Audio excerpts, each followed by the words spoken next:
Hi, everybody. Today is Wednesday, November 20th, and Professor Marandi is here with us. Welcome back, Professor. Thank you very much for having me, Nima. It's always a pleasure. Let's get started with what's going on in the Middle East. And recently, we are seeing that Houthis or Ansarullah are doing a totally different attacks in the Red Sea.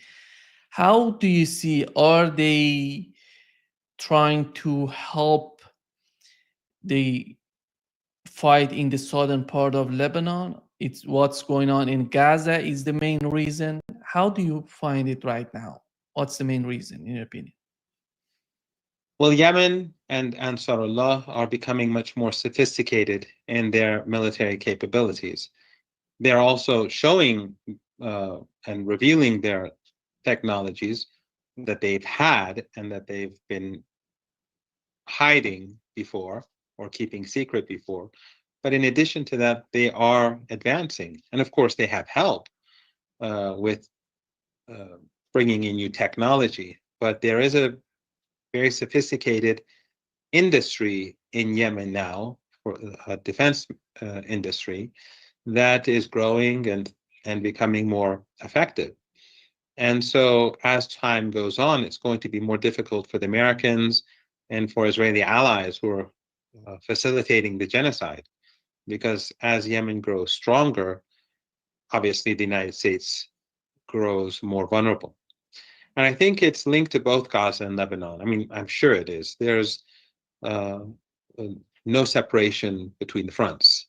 Lebanon is in this fight because of Gaza.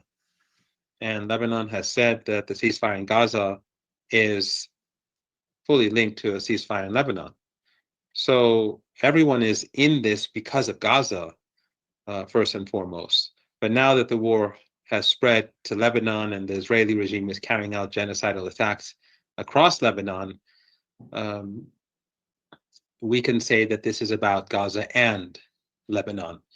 Uh, but uh, but I think the Americans should take note of what's happening, and so should countries in the region, because the stronger Yemen becomes, the more seriously it should be taken by countries in the Persian Gulf and countries that are affiliated with the United States.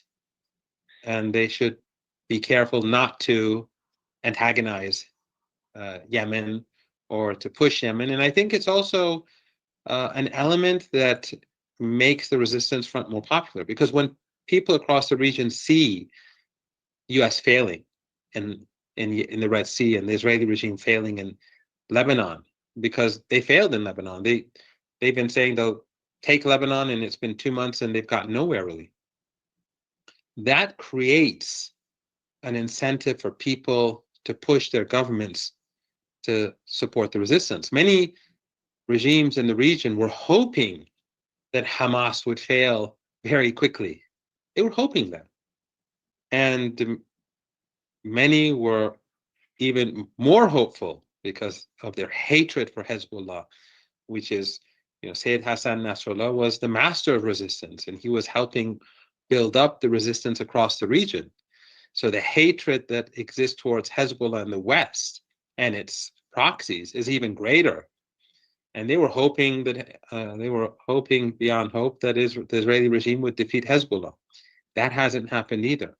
All of these events and the failure in its attack against Iran, the airstrike, which didn't go as planned, and Iran's ability to strike the Israeli regime without it being able to block Iran's missiles, all of these have created an environment of self-confidence among ordinary people across the region. And they're telling their uh, regimes, why aren't you helping? You see that they've stood their ground for well over a year, and the Israeli regime, with US and Western help, have failed. They've collectively carried out genocide and a Holocaust and genocidal strikes in Lebanon and to a lesser extent in Syria and Gaza, but they failed. And that is why we are seeing regimes in the region shift subtly. It's basically because they're under the pressure of their own people. So when you see the conference in Riyadh, the Islamic countries gathering together, you see harsher statements. You see Turkey, Erdogan carrying out, preventing, we're told, the Israeli regime's president from flying over Turkey. It's not important, but he's trying to show himself to be supportive of Palestine because people are not happy. He and IDF are allowing cheap oil to go to Israel, to the Israeli regime, to fuel the genocide. If Erdogan told Aliyev not to sell oil to Israel, he wouldn't do so. He's under that amount of influence from Turkey. But still, Erdogan feels the need to be seen as more supportive of the Palestinians, despite not really doing anything substantial. And, or for example, the statements made by Mohammed bin Salman about the genocide in Palestine. I think all of these are reflective of the fact that the people on the streets are outraged and angered, and they see the effectiveness of the collective resistance, the axis of resistance, and they're wondering why, after so much time, no one is supporting them. I think we have to see the important role of Ansarullah in Yemen when we are witnessing what's going on in Gaza and right now in the southern part of Lebanon, and nobody is able in the region to put any sort of pressure on Netanyahu and his administration, but Yemenis and Ansarullah, and together with resistance. But what Yemenis and Ansarullah are doing is amazing. It's unbelievable, and nobody saw this coming happening before our eyes right now. Yes, and that also, I think, should be a big warning to NATO governments, because Hezbollah has the capabilities that Ansarullah has, if not greater capabilities. Definitely they have greater capabilities, because Ansarullah is more difficult to access the land, because of the American presence in the Red Sea and to the and in surrounding Yemen in general. But Hezbollah hasn't used those capabilities. Remember, just a while back, the Israelis were saying how they destroyed all of Hezbollah's capabilities. They haven't touched them, because like in Iran and like in Yemen, their key capabilities are all underground. The Israeli regime has been saying that they've been bombing Hezbollah munition dumps in Beirut. That's all nonsense. They've been bombing Beirut to destroy people's lives, to kill people, to destroy their homes, to destroy their shops. They wanted to create misery as much as possible. And they're just saying that these are Hezbollah sites. And Western media based in Beirut, they know this is a lie. But since they are affiliated to legacy media, most of these journalists, they'll basically say these are Hezbollah sites or strongholds or targets or whatever to help the Israeli regime get away with these crimes. And so will Western governments and embassies, but they all know what's really happening in Lebanon. Hezbollah's capabilities are all deep underground. And so their land to sea capabilities are very much there. And so the Americans recognize that if they are having such problems in the Red Sea, they can also have the same problems in the Mediterranean. And then, of course, we have to keep in mind Iran's capabilities, which are much greater than anything that Ansarullah or Hezbollah has. And the Persian Gulf, which is not very wide and which is very important for the world. Without oil and gas from the Persian Gulf region, the global economy would collapse. It's like a glass mansion. So if the Americans pick a fight in the Persian Gulf, what they see in the Red Sea is nothing compared to what they'll be witnessing in the Persian Gulf. So I think Yemen's increased power and their self-confidence in using that power is a warning sign to the Americans. But the Americans are not very sane, and the leadership, as we're seeing in the last couple of weeks. I think that there are a number of things that show how irrational and foolish the Biden team actually is. The claims that Iran was trying to assassinate Trump, the permission to use ATACMS missiles, which are manned by Americans, the insistence to quickly give the rest of the U.S. aid allocated to Ukraine before January the 20th, and also the probable EU censure against Iran in the International Atomic Energy Agency in the coming hours, as well as this another ridiculous claim that Iran was going to assassinate someone in Canada. All of these are linked together. The Biden regime and its allies across the Western world want to push Trump into a corner so that his hands will be tied, so that he cannot pursue his agenda. And a big part of that agenda is not really foreign policy. It is inside the United States, the changes that he wants to make with regards to the deep state, with regards to the economy.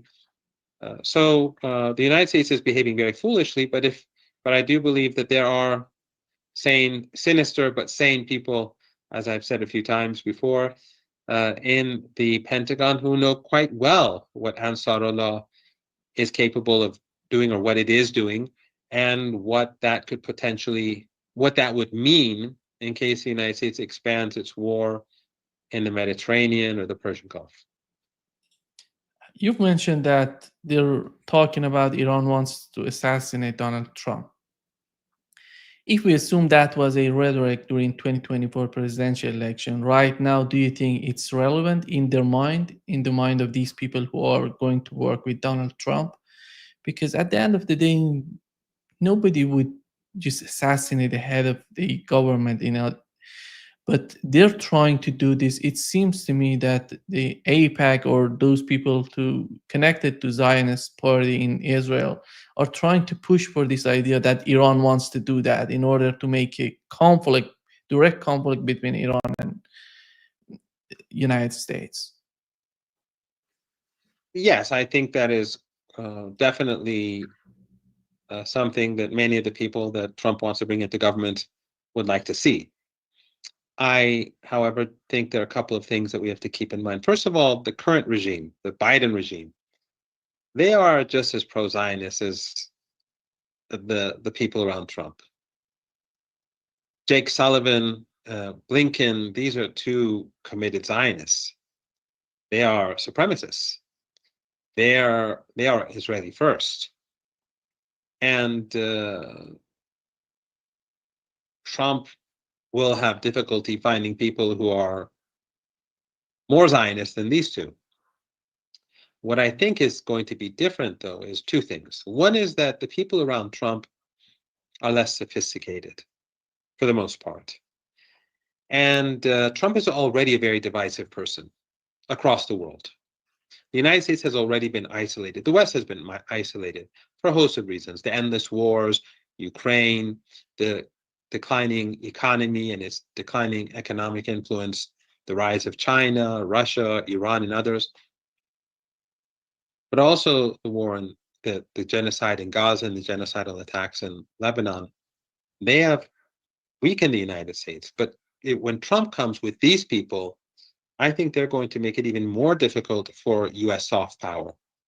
They're going to make it more problematic for the United States to expand or to convince other countries to accompany it. So that's one thing.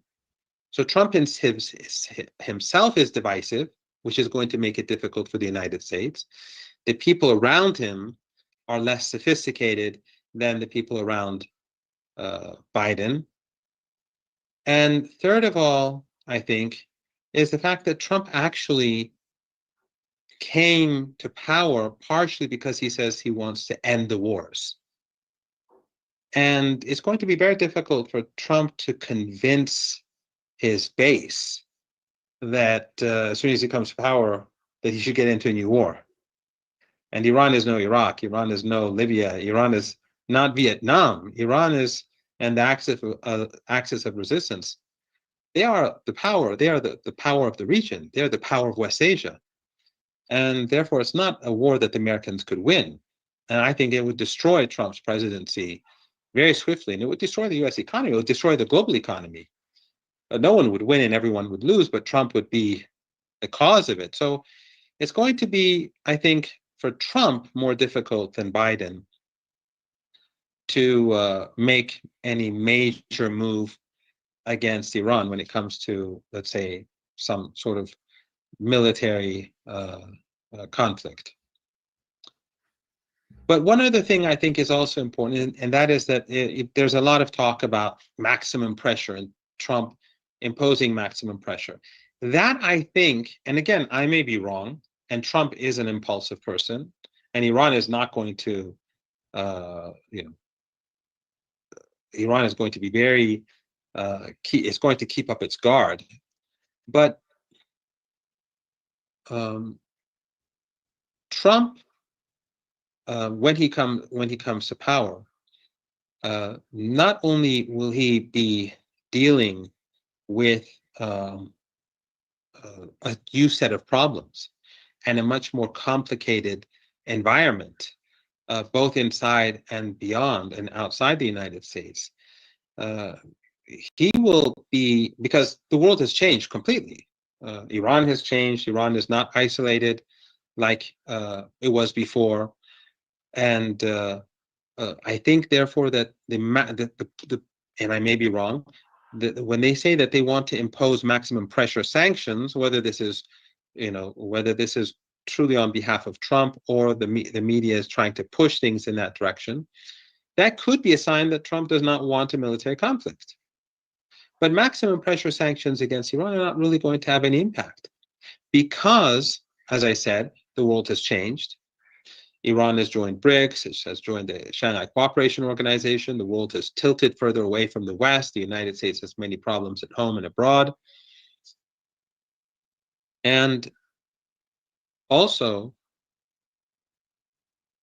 Biden has never eased, and this is something that I've heard from people, but which is wrong. Biden has never eased the maximum pressure sanctions. When Biden was campaigning, he attacked Trump for tearing up the nuclear deal. But when he came to power, he never did anything about it. In fact, he increased sanctions. What has happened is that under President Raisi, Iran stopped waiting for the Americans to come back to the negotiating table, and they started building new relationships, taking into account the maximum pressure sanctions.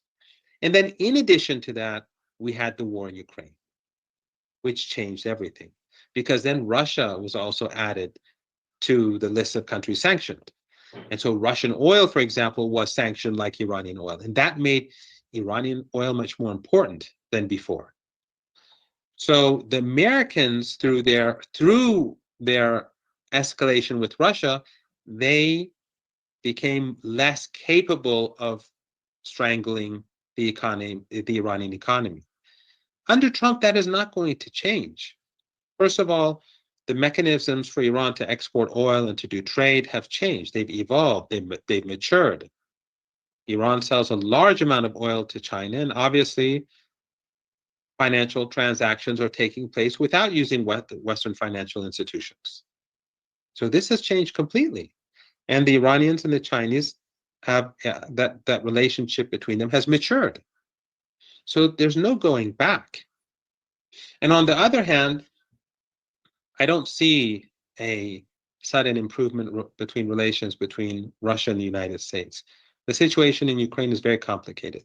The divisions between Russia and the Europeans are very sharp too. And the Russians have major expectations now that they've won the war. Something that we knew was going to happen from the beginning, but the West was pretending otherwise. If Trump gives President Putin what he wants, then Trump will be humiliated by his opponents. If he doesn't, Russia will be forced to continue with the war until it achieved what it wants. But in addition to that, the complications are immense. The Europeans and the Americans have stolen hundreds of billions of dollars of the Russians. How are they going to resolve that? How are they going to resolve all the sanctions? The United States is very good at imposing sanctions. It is very horrible at removing sanctions. For the United States, it's a one-way street. Let me give you an example. The United States hated Nelson Mandela. The West did. I mean, young people may not know this, but Nelson Mandela, he was in prison, I think, for 27 years in South Africa. He led the ANC, the struggle against the most important group at that time that was struggling against apartheid. It wasn't the only group. But the West considered him a terrorist, just like Hezbollah, just like Hamas, just like Islamic Jihad, just like Ansarullah. And the United States declared him a terrorist and the ANC as a terrorist organization because the United States and the West supported the white supremacist regime in South Africa. And they called Nelson Mandela a communist. And anyway, but the point is that after the apartheid regime collapsed, and I think it's inevitable that the Israeli regime will collapse as well, but after the apartheid regime collapsed, Nelson Mandela became president. When he was president, he was still a terrorist, according to US law. And so was the ANC. He retired from politics after his presidency. He was still a terrorist, according to US law. Years later, I think it was maybe in 2009 or 12, I don't know the date right now, maybe your viewers could look it up and give the correct date. Only I think in 2009 was his name removed from the terror list in the United States. So when the United States sanctions a country, removing those sanctions are not easy. The point that I'm trying to make is that the relationship between Russia and the United States will continue to be very complicated. And even if it is somehow miraculously resolved, I don't think the Russians are foolish enough to put their eggs in the US basket. They will continue to strengthen ties with China, with Iran, and with other countries to make sure that this doesn't happen to them again. So I find it very difficult for Trump to therefore initiate military conflict with Iran. I think that maximum pressure against Iran will not have the success that it had in the future. And I think that the United States has overextended itself so much that it's simply unable to really escalate without having catastrophic results. And we always have to remember Trump's opposition inside the United States is they will rip him apart with any excuse. The same people who were silent about the genocide in Gaza because they were supporting Biden or Harris have no doubt they will use any opportunity, whether it's Gaza, whether it's global warming, whatever it is, to lash out against Trump because of their sheer hatred of him. So Trump is going to have lots of problems, especially because I think the US economy is going to deteriorate more, and it's going to get a lot worse before. I don't think it's going to get better in the decade to come, but it's going to get a lot worse before it ultimately stabilizes, let's say, in the years ahead. When you look at these new sanctions, since you mentioned the situation with Europe and the war in Ukraine, the new sanctions coming from the European Union on Iran, how, in your opinion, what are they trying to do? We know that there is a lot of problems in terms of their economy is not working in Germany, in other European countries, but at the same time, they're going along with those old policies of sanctioning Iran and other countries. How long does it take to understand for them to understand that this doesn't work? There needs to be some sort of strategy, some sort of alternative for what they've been doing for such a long time. Well, Nima, I may have told you this story before, and I apologize if I have. I'm growing old, so I don't remember things. When I was in Vienna during the nuclear negotiations, I spoke to many Western journalists, influential journalists, many elites. We'd have every day, I'd have multiple conversations. When there was talk of war between Russia and Ukraine, I told them that you need to deal more than ever before with Iran. They were saying the opposite. They were saying, no, we will defeat Russia very swiftly, and you are the ones who are going to need a deal more than before. So they live in their bubble.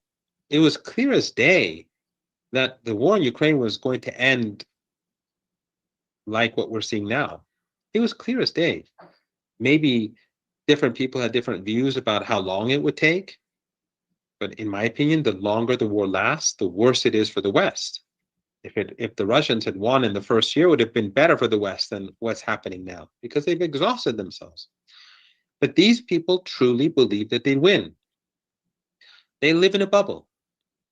So the Europeans and the Americans, the only time when they're going to discover that these sanctions don't work is when things get so bad for them and that they see with their own eyes that their empire is collapsing. I think while the world sees the empire collapsing, they still live in their bubble. And they're still hoping beyond hope that no, they will come out on top. They believe in their exceptionalism and Eurocentrism and their superior civilization, and they're like the Israelis. They see the rest of us as Amalek too.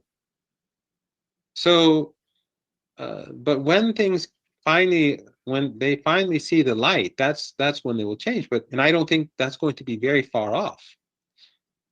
I don't think it's very far off, actually. It may come along with great and horrific consequences for the world. What the United States is doing now with Russia is very dangerous. What the Israeli regime is doing right now is very dangerous. But these people are like gamblers. Western leaders are like gamblers. And they're playing a very dangerous game. But I think they don't see it because of their emotions and their arrogance and their ideology, of supremacism. But that's the direction where things are going. But the Europeans are not the decision makers. This comes from Washington. They're the ones who make the decisions. It's not the Europeans. The Europeans don't just go around sanctioning Iran. They are the ones who lose the most, because the United States has already cut off all trade.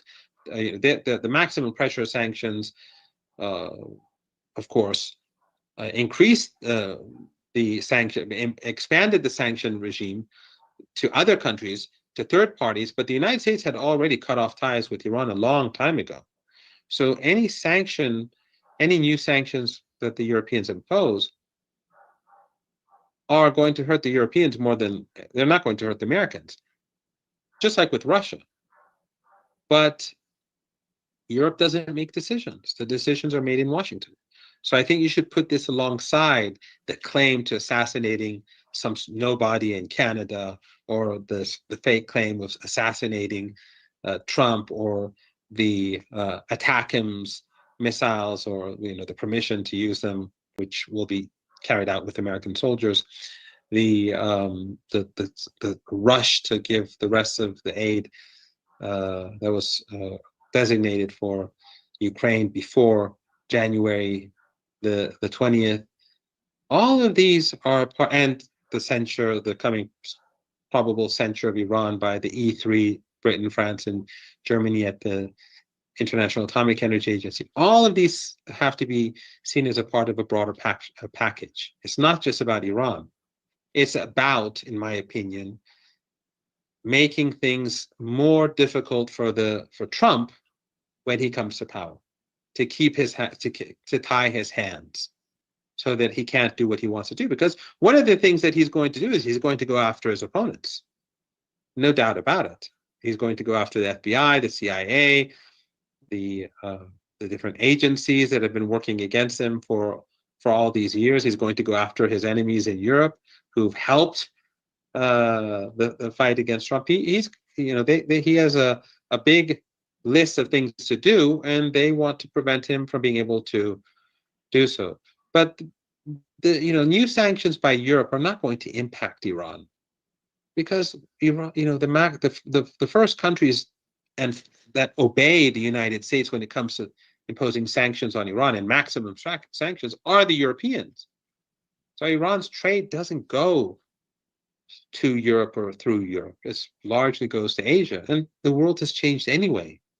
The West has pushed Iran actually towards where things are actually happening. They've encouraged Iran to look to where things are really happening, and in some ways, they've actually, in the long run, they've helped Iran to rethink their relationship with the rising power, economies in East Asia, especially China. I I don't know if you saw it. There is an article in the Jerusalem Post says that the southern Lebanon is the northern Israel. It's the title is simple, but the message that is carrying is huge. The way that they're talking about southern Lebanon, a country. It's not about the West Bank, Gaza, northern part of Gaza. Right now, they're talking about the southern part of Lebanon. Do you think that in the mind of the governments in the region, do they really understand what's at stake for them and for the future of the region, the way that they're talking about it right now? The only countries in the region that are serious about resistance are a part of the axis of resistance. The other governments have nothing to do with resistance. Turkey, Erdogan has nothing to do with resistance. Erdogan a while back said, if the Israelis attack Lebanon, we will send troops there, or we may send troops. He didn't do anything. It was all just talk.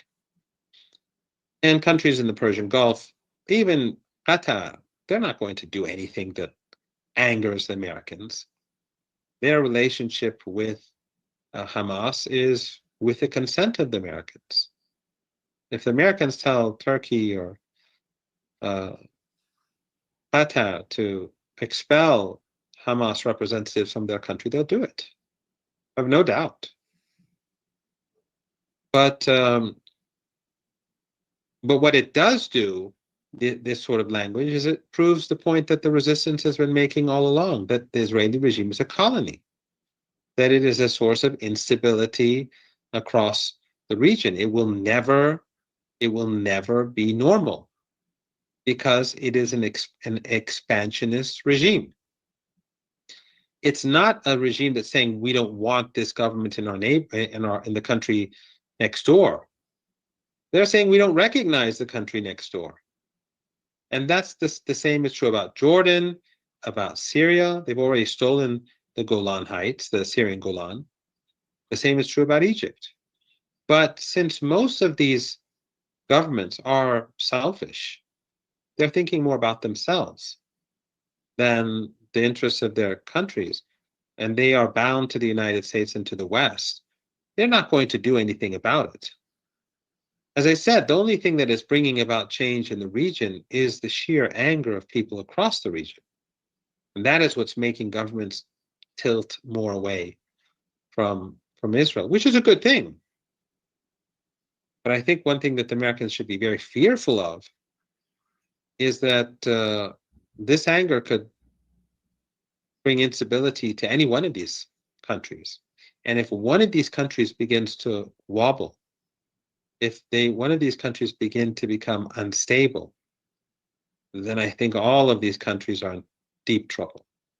And the US presence in West Asia could come to an end in a very swiftly, and it could be very surprising to all of us.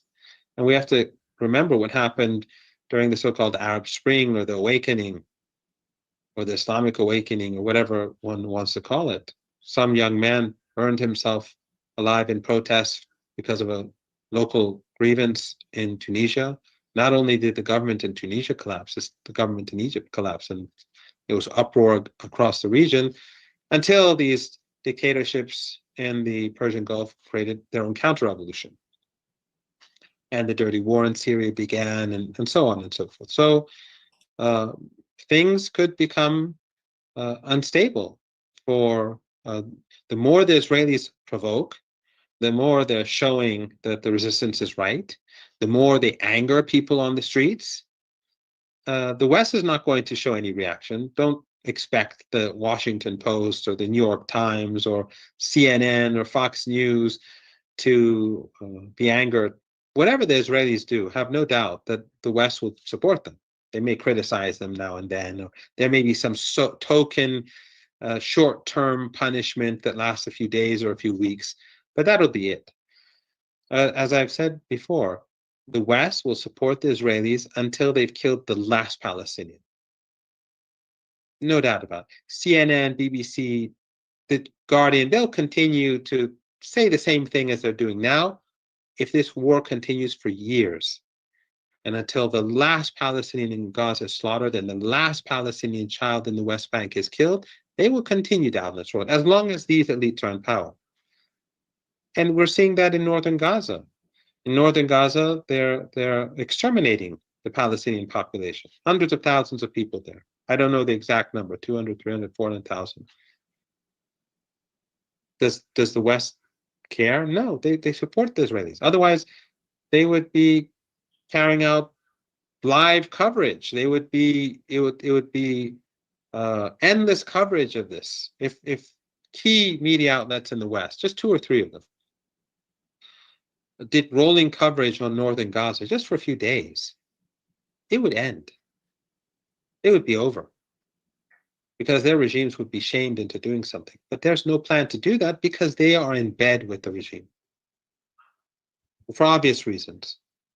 If genocide, do you think that if 1/100th, 1,000th of what is happening in Gaza or Lebanon was happening in Iran, that this media would stand silent?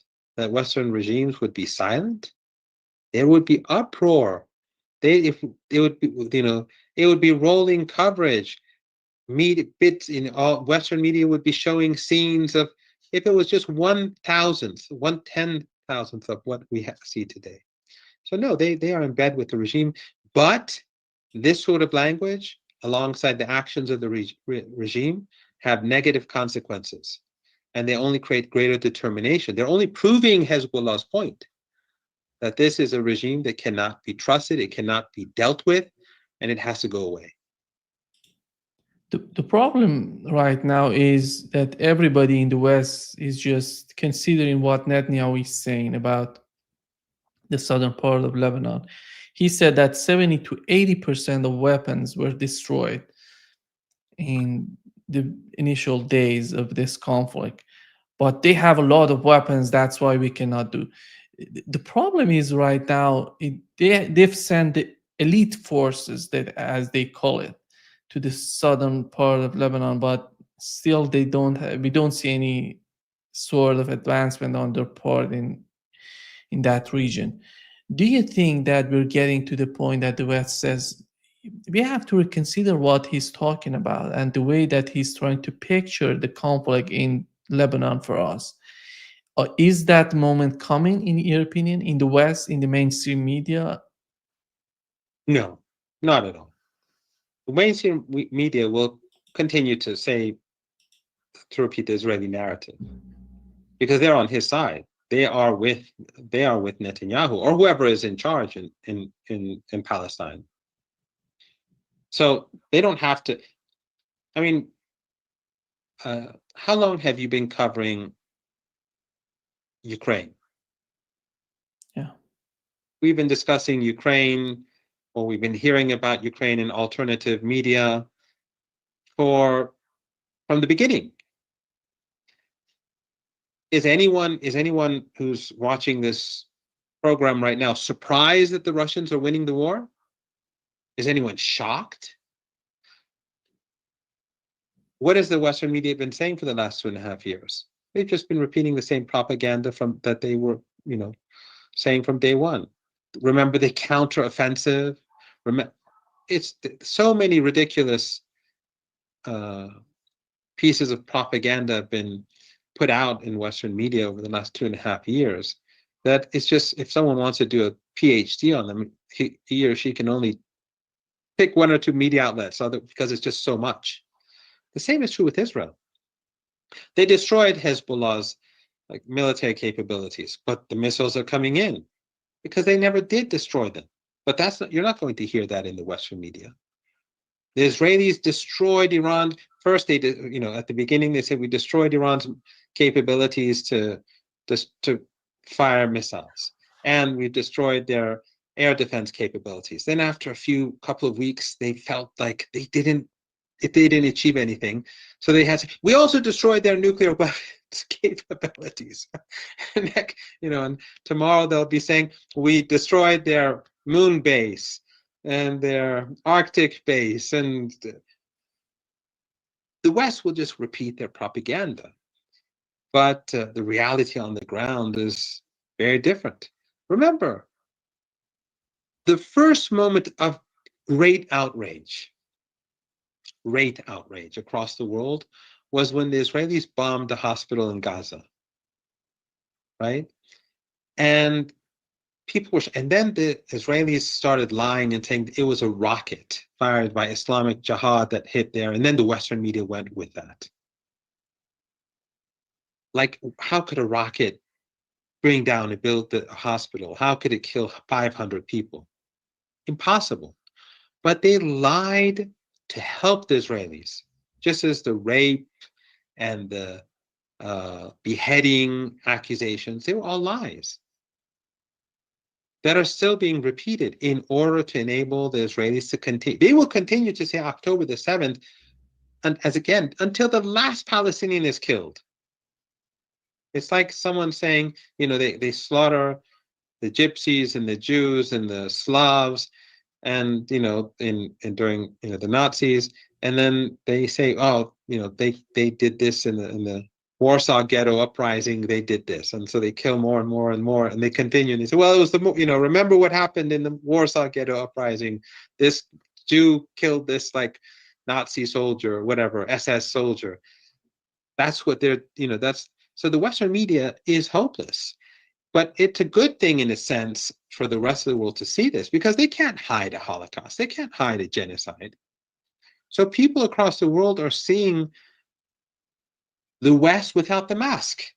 They're seeing it as genocidal, and they're seeing that it's not a democracy. The choice is between Trump and Biden, or between Trump and Hillary Clinton, or it's an oligarchy. And then they see the media, which was supposed to be the fifth estate, and to independent. It's a part of the establishment. The same people who control the same oligarchy that controls the state controls the media. People are now seeing this. They see that there's no difference between the Guardian and Fox News in substance. One may be more sophisticated and one more crude, but they're the same thing when it comes to the Amalek, and we're all Amalek. So no, I don't see any hope for change in the West. But again, in a sense, it's a good thing. It's, when I mean a good thing, it's tragic what's happening. But it's sort of like Netanyahu. Netanyahu being in power is a good thing, despite the horrors. Because Netanyahu is destroying the Israeli regime. True, he's slaughtering people, and the devastation is beyond belief. But Netanyahu is utterly selfish. He's not doing this for the Israeli regime. He's doing it for Netanyahu, and therefore his calculations are not based upon the interests of these group of people who've been gathered in Palestine. It's to preserve power. And so in a sense, it's a good thing. It's not a good thing that people are being slaughtered. It's not a good thing, but it is a good thing that Western media is being exposed, Western governments are being exposed, the Israeli regime and the nature of Zionism has been exposed. All of these are very good, but they come at a terrible price, a price that, we see when we wake up in the morning and we see you slaughter. We go to sleep at night, and after seeing more slaughter, the price is very high. It's very horrific, but the United States and the West, the collective West, are undermining themselves by exposing themselves. in a way in which we've never seen before. Do you think that he sees the Trump's presidency as an opportunity to escalate the conflict between Iran and Israel? Or he knows that Trump would not be interested in having any sort of war with Iran. That's why he would find some sort of common ground in terms of what's going on in Lebanon and in Gaza and with Iran. People say that Netanyahu is extremely pleased with how things are playing out. And that may be the case. That may be a correct assessment. But as I was saying earlier, there is reason to believe that things may not go so well for Netanyahu. The United States is a deeply divided country. It's more divided now than it was 8 years ago. The hatred for Trump among his opponents is not going to go away. The divisive nature of Trump is important, and the divisive nature of the people who he's trying to install in power are important. The decline of the United States, which is taking place very rapidly, it's like ice that's melting in someone's hand. We're seeing it happen. And Netanyahu therefore may want something from Trump that Trump cannot give. Trump said he's going to make America great again. Can he do that with military escalation? No, the opposite will happen. So I don't know. Maybe Trump, the U.S. political establishment is foolish. Biden's policies for the last 4 years, if indeed Biden really was deeply involved in devising policy, maybe it was just Jake Sullivan and Blinken and others who were devising U.S. policy, but or increasingly at least. But what he's done what the U.S. has done over the last 4 years has been very destructive for the United States. They couldn't have done worse for the United States easily. You'd have to have someone in power that really is looking for ways to destroy the United States to do worse than what Biden has done for his country. So we can't say what Trump will do, but there is reason to believe that Trump does not have a strong incentive to escalate. But Iran is going to be prepared, and as I've told you before, Iran is going to strike Israel very hard. It has to. I know that Scott believes otherwise, but the assessment in Tehran is that Iran has to strike the Israeli regime hard to change their calculations.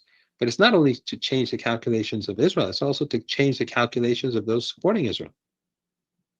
And of course, it's an opportunity to boost the morale of people in Gaza, the West Bank, Lebanon, and Syria. But Iran will strike hard, and Iran will keep up its guard, whether whether it's Trump or Harris. The Iranians are not going to. Iran is not going to trust the U.S. again, ever. The JCPOA, the nuclear deal, I think, was a turning point. The United States had an opportunity to bring about change. They showed that they never intended to do so. Obama lied from the very beginning. He cheated Iran, and Iran made mistakes. We made mistakes at the negotiating table. We made ourselves vulnerable. And our policies after the deal also made us vulnerable by, tilting back a bit to the West. We shouldn't have. We should have continued to expand ties with Russia, with China, with the global South. Then we made that mistake. And then Trump came and just tore up the deal. So Obama was dishonest. So it showed the Iranians that, look, you cannot trust the United States. Even if Trump tomorrow signs a deal with Iran, no one in Iran is going to have faith in that deal. They're not going to put any eggs in the U.S. basket. And I think the same is true with Russia. And the same is true with China. And the same is going to be true with countries across the board. Because I used to hear, people often said that, again, I criticize President Erdogan a lot, but and I think rightly so, and I dislike him for betraying the Palestinian cause and the people around him who are who are part of this. But one of the problems of President Erdogan has always been that he always tried to play both sides. And a lot of people believe that this was a smart thing that he was doing. And I always said that this is not very smart. In the short term, it is. But if you cannot be trusted, no one is going to be your friend. No one is going to put any eggs in your basket. And that's what the United States has done. The Russians, after Minsk and after the negotiations with Ukraine in Istanbul, are they ever going to trust the Americans? Not at least for many years to come. The same is true with Iran, and the same is true with other countries that deal with the United States, because the United States does not see itself as obliged to abide by its commitments, because it sees itself as beyond the law. It sees itself as exceptional. That's how the United States expanded.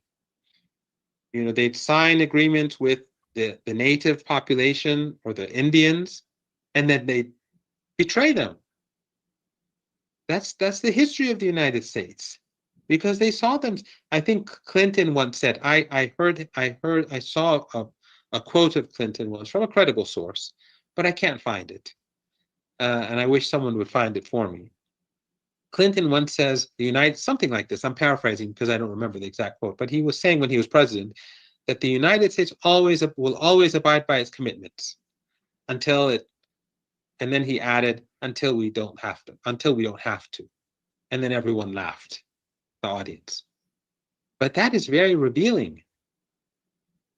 That basically means you can't trust the United States. And after what they done to Iran, after what they've done to Russia, and so on, Trump is not going to be able to gain trust, or the Trump regime, or even the person who comes out after Trump. This is something that's going to take a very long time. If there's real change in the United States at some point, it's going to be very difficult for the United States to be trusted by anyone in the future. So the damage that the United States has done to itself is beyond. I cannot calculate it. They are the ones who've created. The United States created BRICS. Without the United States, there would be no BRICS, because no one can trust the United States. So they said, look, let's find a way so that we can live without the United States. Otherwise, if the United States was a credible regime, if it didn't weaponize its currency, if it didn't weaponize its financial institutions, if it abided by its commitments, why would people go for... we should still have BRICS, but we wouldn't have it. We wouldn't have BRICS because the incentive would not be strong enough in the global South, among the global majority, to shift towards BRICS. There would be a complacency, and that would be great for the United States. But they destroyed that, and they've destroyed their hegemony, their status, through all of these, because of the reasons that I mentioned, and that's why their empire is collapsing so rapidly. Do you think that their mind is still, they're thinking of having some sort, or making some sort of division between Lebanon and Iran? Or is that a powerful strategy in their mind to make? Is that possible, in your opinion? Do they really think of this? Because as unreasonable as it seems, because we know that, how does it work in their mind, in the mind of even the Netanyahu administration or the new administration, the Trump administration in Washington? Is that possible that they go after this plan? I think that what Netanyahu has done, what Biden has done, what the West has done over the past year, is that they've created a convergence in the region, in the broader region across West Asia and North Africa, that was non-existent before. For decades, they've been working hard to divide and rule. For more than decades, but at least after the revolution in Iran, in order to prevent the growth of the Islamic Revolution, which was anti-hegemonic, which was anti-domination, they and their regional proxies, their allies, use racism, Arab versus Persian, They use sectarianism, they use religious hatred, they use anything they could to divide the region. And they've done that very effectively to a degree. And many of these regimes in the region help them. Even some of those who are today supporting the resistance, a decade ago, they were saying something very different. I don't want to go into that right now. It's not useful. But that divide and rule was very effective. Now people see right through it because they see that people who are proponents of that divide and rule, they're doing nothing. And the axis of resistance is helping the Palestinian people. And they're seeing that Christians, Muslims, Shia, Sunni, Druze, and people and Jews across the region and across the world are uniting, whether it's the axis of resistance or broader resistance or global resistance, Hindus, people from all walks of life. They've created, the world is now standing behind the resistance. Literally. And so dividing the region is going to be very difficult for them in the future. And then there's the added issue of who's going to trust them. As I was saying just earlier, the Iranians did a nuclear deal. Biden from day one, Obama from day one was violating the deal. Then Trump just tore it apart. Then you have the Minsk Accords, the agreement in Istanbul, and the list goes on. The United States is just not. Who is going to trust the United States? No one.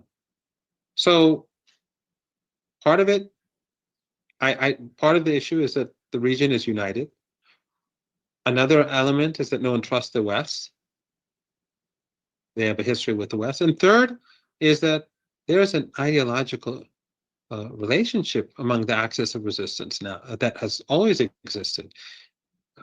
Western journalists love to say Iran and its proxies, the Iranian regime and its proxies. Whenever they say the Iranian regime, you can tell how angry they are. And that's why I constantly say Western regimes in reverse, because they don't speak about their own governments as regimes. They say it as Iran because they want to say Iran is illegitimate and abnormal. And whenever you see the term regime, that's what they're trying to imply. Whenever they say Iran and its proxies, they want to deny them agency. They want to say these are just mercenaries.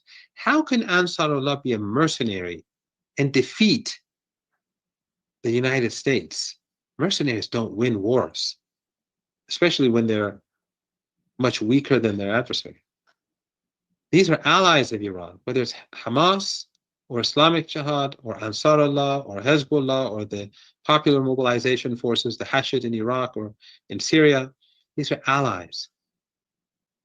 For them, it's ideology. There's a common belief that the Palestinian people must be liberated, that the United States must not dominate the region. And ultimately, this is in the interest of the United States. Imagine if there was no Israel, and Jews and Christians and Muslims lived as citizens in Palestine. What would impede excellent relations between our region and Europe and the United States? Nothing. So the regime is detrimental to U.S. interests. It is a burden to the West, but that they refuse to see it that way, or they try to prevent their own people from recognizing this reality. But the era of divide and rule, at least for the Western Empire in the world that we live in today, in our part of the world, is over. Whenever it comes to what's going on right now in Gaza, in the West Bank, in the southern part of Lebanon, we consider the international communities to do something. We had G20 summit in Brazil here, in Rio. And how did you find it in terms of the help or the support for Palestinians? I think the G20 is becoming increasingly irrelevant. The G20 was created by the United States and the G7 to better manage their domination, to bring in other countries to this little, they're the they're in the golden.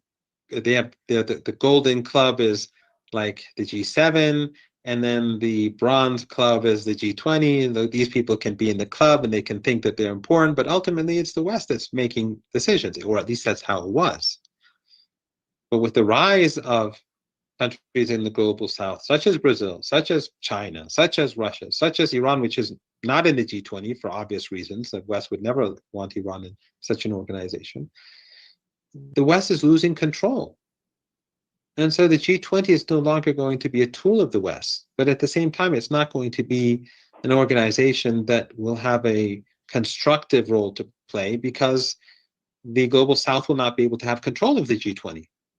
And that's why BRICS and the Shanghai Cooperation Organization and other regional organizations like the Shanghai Cooperation Organization, whether it's ASEAN or African and Latin American and other Asian, European organizations that are independent of the West, all of that's why these are all becoming more important, because the West can no longer control and dominate the global economy, global politics. And I believe that as things stand, the UN is going to become increasingly irrelevant.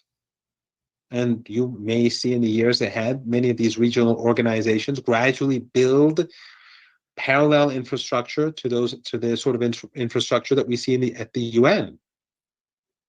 And BRICS could do that as well. So I think the UN, because of the domination of the West, is going to become the World Bank, the IMF, the UN. All of these bodies are going to be increasingly less important unless they're reformed. But under current circumstances, the West is not going to let go. They're going to, cling on to what they have. And that's their stupidity. If they were smart, they'd be realistic. They would renegotiate. They would rethink. But they're in their bunkers and they want control, and it's going to be a rout. Thank you so much, Professor, for being with us today. Great pleasure, as always. Thank you very much, Nima.